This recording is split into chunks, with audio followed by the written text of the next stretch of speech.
Alexis Machine!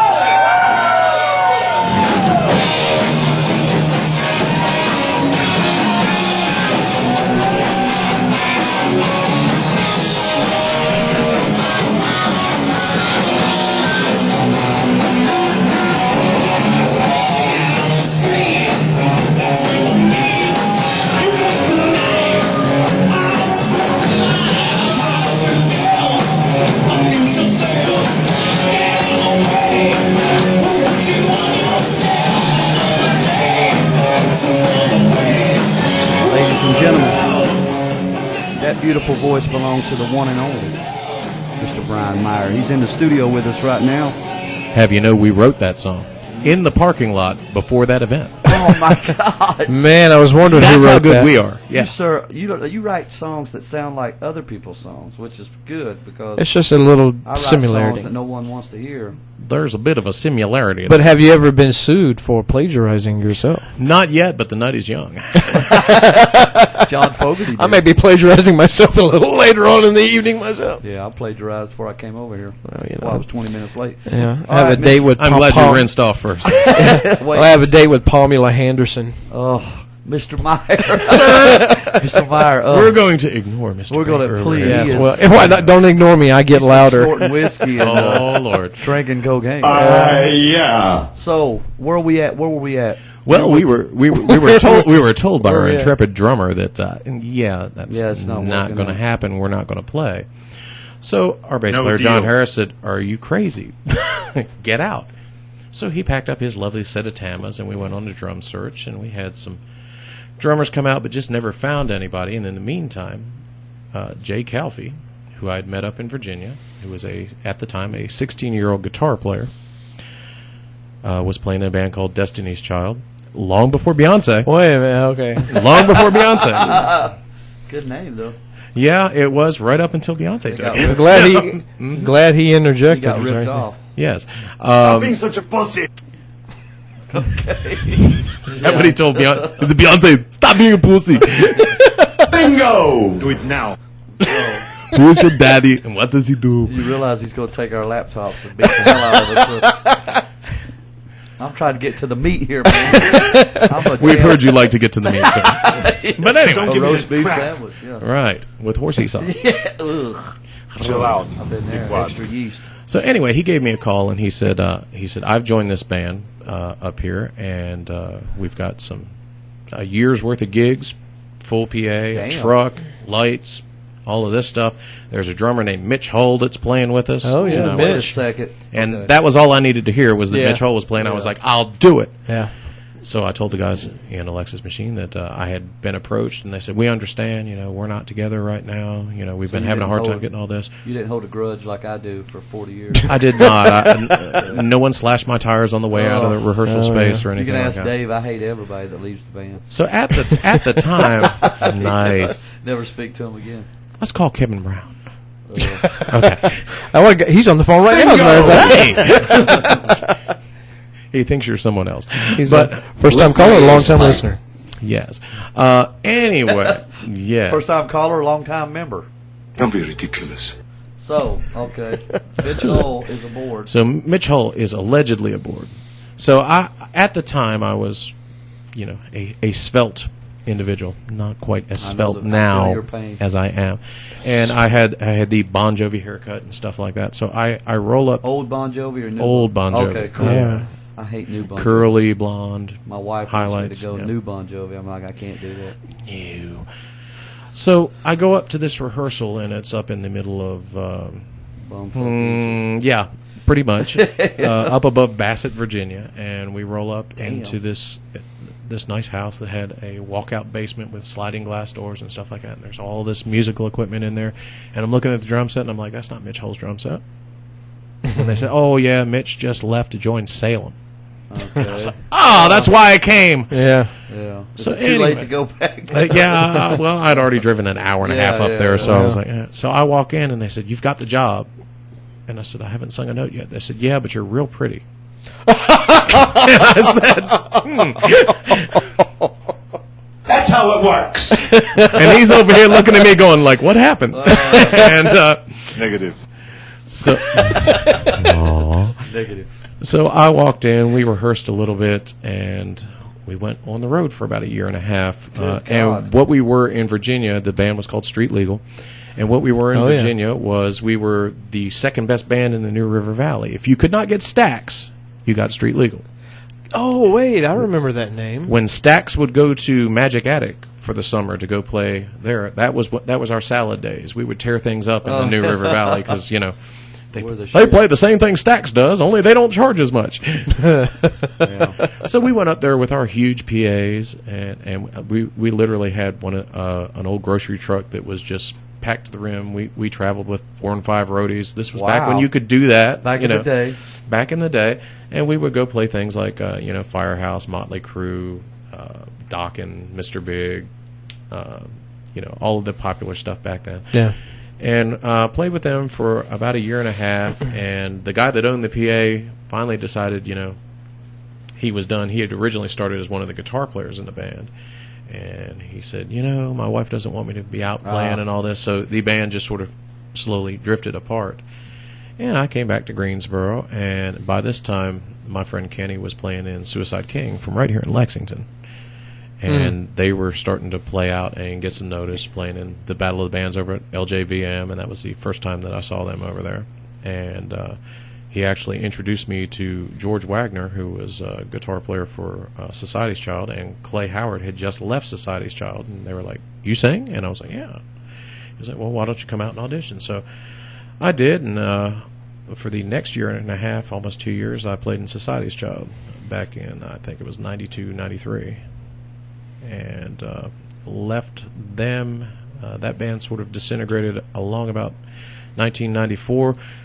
I went and auditioned for a couple of bands, jammed with some people. Psycho Blue was one of them. Oh, I saw them at Rittenhouse Square with Warrant. Yeah, jammed with them for a little while. That just didn't pan out. And a couple of other bands that I don't think ever became anything. And one day I just woke up, cut my hair, said, I'm done. I'm done. And I took 14 years off. I'll be back. And I did not know that at the time, or I would not have cut my hair. I'm your boy.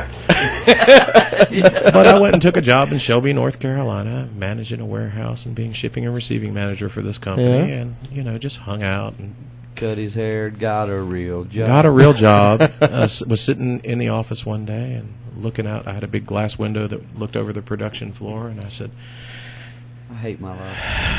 I don't really want to do this anymore. So I said, what I'm going to do is I'm going to go back to school. So I went back to East Carolina. My brother was in school there by the time.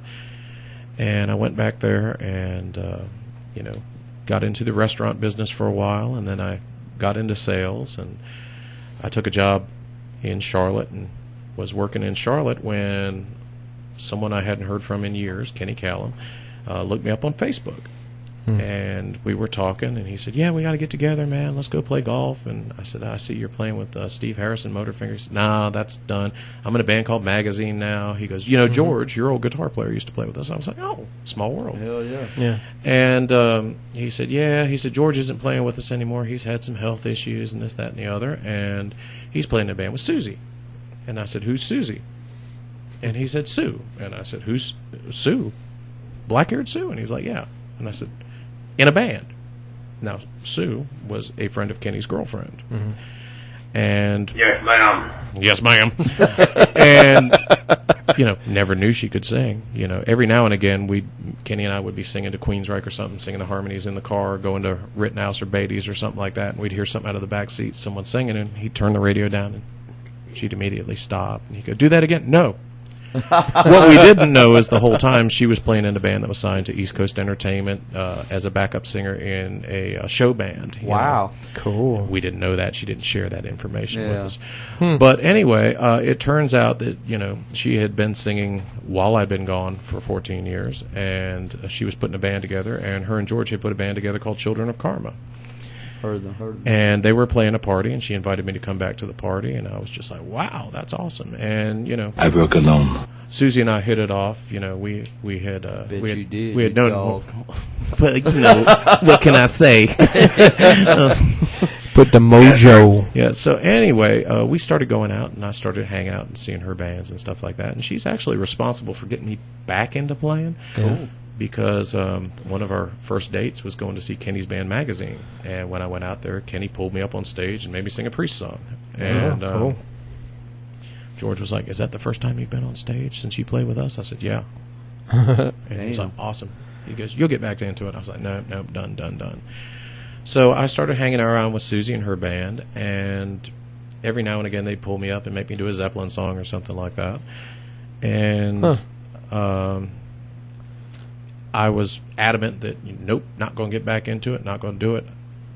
Got short hair, polo shirt, khakis. Right. Nope, not going to do it. Mr. Clean Cut Clarence. And- Pocket protector. Yeah, I did. I was like, I am not playing the rock and roll anymore. That's just not going to happen. Usually it's the girlfriend that gets you out of playing. You would music. think that, wouldn't you? But it's You just would the think opposite. that, That's wouldn't you? cool, though. So we were actually at After Hours Tavern one night, and she was doing a one of their open mic things to promote a show they had that weekend, and the house band was Pulse, which was doing the house shows back then. And Whatever your name is, get ready for the big surprise.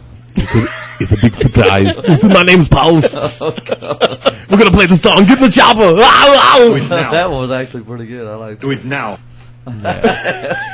So they were trying out a singer that night, and you could tell they were trying him out because he had sheets of notebook paper up there reading them. And nothing and, like going to see a band and they got the big music stand. Well, he didn't even have the music stand. He was holding up. He was holding up a sheet of notebook paper. Well, and Guilty. As I said, I've gone to I've done after that. hours. I may or may not have done that once or twice. Yeah. I saw a band with the iPad mounted. You could see Which it was is a special. actually, as far as cheese goes, that's like mozzarella. It's like up here. Well, you it's can not as literally loose. hide the High-tech. iPad. Yeah. I've been known to hide an iPad every now and Well, then. they were not trying to hide it at all. It was a special stand that holds the That just iPad. tells the audience, though, when you walk in, they're like, these guys haven't been together that long. Not Or at least that that long. guy hasn't been Not with that them. long. At That least- guy's new. I Yeah. get the dirty looks. I mean, we can learn a song on Thursday and play it Friday and Saturday, and they're like, you don't know this yet? I'm like, asshole, Yeah. we just learned it like 24 hours Well, that's ago. what I try to explain. Yeah. As a singer, as Yeah. a musician, you sort of get, there's a pattern to things, Yeah, and you it goes play- 4 times here Yeah. and 3 Right. times here, and that's all you need to know. When you're a singer, there's like 9,000 words you've got to know. Yeah, and you're like, oh, Right. shit, Okay, and how the does this inflection start? is this, and I take a breath here. Yeah. Where's the and solo? How many the times course before goes, the the solo? course goes here, so you're learning all that stuff. So First time I played at the Attic, we opened for a band called Trash Gypsy, and I hope you shot him for that. and name. our singer, we had like 7 or 8 songs, and the singer had pieces of paper on the stage for him to look at, and he would always take a drink, a shot of something, because of his nerves. And I was like, and by the time we started, he was drunk off his ass. But I remember asking him, dude, why do you need the pieces of paper? And I was like, you wrote these fucking songs. These are original fucking songs, for crying out loud. I never had to do that with the originals. No. It's like, come on, man, you wrote these songs. I like the way you talk. I was like, that You are song's not about talk that mustard. way. But anyway, Go on. I'll go on. So the band Pulse was there, and Susie said, well, they'd be a good starter band for you. And I said, I'm not interested. And she said, well, At least she's got she's got your back. she said, Yeah. if I were to get you an audition, would you go out and sing? And I was like, okay. Yeah. Not 2 minutes later, she's over there schmoozing with the guitar player's girlfriend, and brings her over and says, this is Brian. He's saying, oh, are you interested in coming out? And that following Tuesday, I went and auditioned for him, and that was it. So we played together as Pulse, I want to say 3 weeks, 4 weeks. And the very first thing we did was come back to After Hours the following Wednesday and do, 5 or 6 songs, and then have the other bands up and play Right. and all that. And then there was an outdoor event that Damn Fino was headlining. He picked up on that.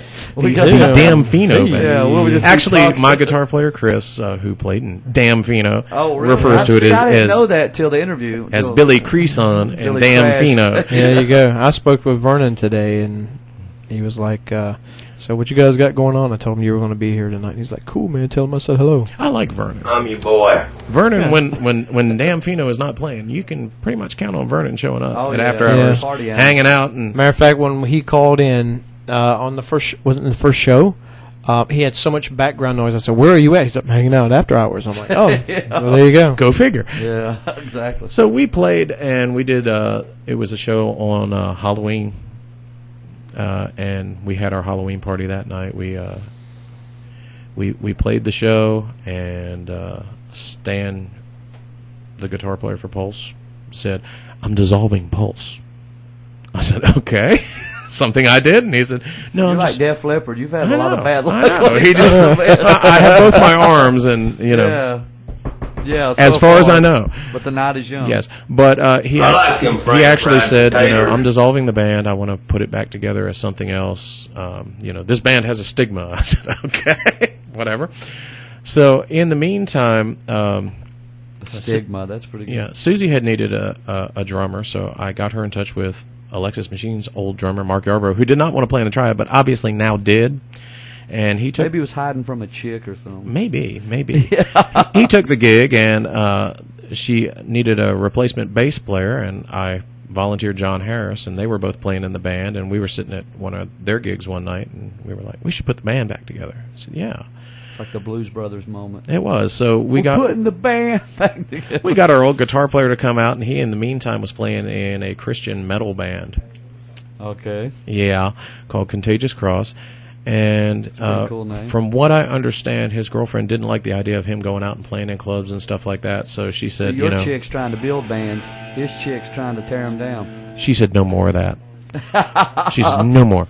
That's So we different were in need of a guitar player, and at the time, Chris Southern, formerly of the Damn Fino band, Yeah. was filling in on rhythm guitar for Susie because they were looking to add a keyboard player, and they had not found one yet. So Mr. Southern was coming to the end of his tenure in Children of Karma because they had found a keyboard player, and we were sitting around talking one night, and they were like, we don't want to let Alexis Machine die on the vine, but who are we going to get to play guitar? And we'd had a couple people out, but nobody fit. So we asked Chris, and Chris said, what are you playing? And we said, 80s metal. He said, what kind? I said, Wasp, She Dio. said the only kind. We're playing Wasp, Dio, stuff like that. And he was like, I'll be there Tuesday. Damn. This show writes itself. That's the beauty Yeah. of it. It's That's true. just show up and turn it on, and then the calls come in. But what we can take away from that is that there are some horses you can ride. yeah. There's a place called the Silver Spur that, fair warning, needs to play. And you might actually get paid in Roxy's. So, Whoa, wait a second. I missed that part. hi-oh! Save a horse. Save a horse, ride an opiate. Yeah. Yes. right into the grave. All right, Brian, you said, okay, you're in the Alexis Machine. I'm in the Alexis Machine Band. There you go. And you guys have been around how long now? Because I remember hearing the name. Well, About a year, right? Or is it more than actually, we're going on 2 now. that? Really? Oh, is Yes, that right? yes, we're one of the older bands in the triad Time now. flies. Yeah.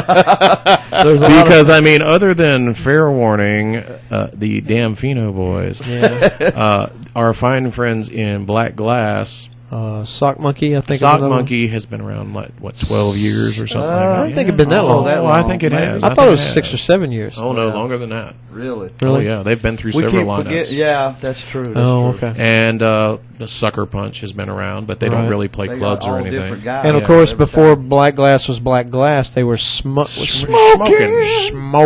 Well, Johnny was in Smokin', and Ronnie was in another band. I Oh, can't really? remember what they were called, but anyway, Speaking of Black Glass, you know who's going to be here next week? who's going to be here don't next know. week? Mr. TK, the bass TK player Kent. TK Rocks. TK Rocks from Black Glass. Hell yeah. Now, right. what's really important is when TK's here, you make sure you're wearing a basketball jersey and a pair of shorts. You put a boggin on, And a lot of people and it'll don't be like a do this. tribute. Yeah, yeah, no- A exactly. bass playing tribute. Who was it that came up to me And no draw. somewhere and said, What do you "Man, mean?" look like the bass player for Black Glass, man."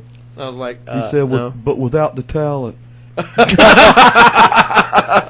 "Okay, wait a minute." And with that, Fuck you. Fuck you. Fuck Hey, you. wait a Fuck you. second. Fuck you. Fuck you. How do you put up Basically, this show is we So get don't give people me in that here crap. so we can play sound effects. That movie with the guys from South Park. They're like, here, I've sucked all the chrome off this week. Basketball. Yeah, basketball. That's That was right. awesome. We're going to be right back. This is the Dirty Omaha Rock Show. I was told there was a hot producer in the skirt. You're looking at him. I got a kilt on. You're going to get killed.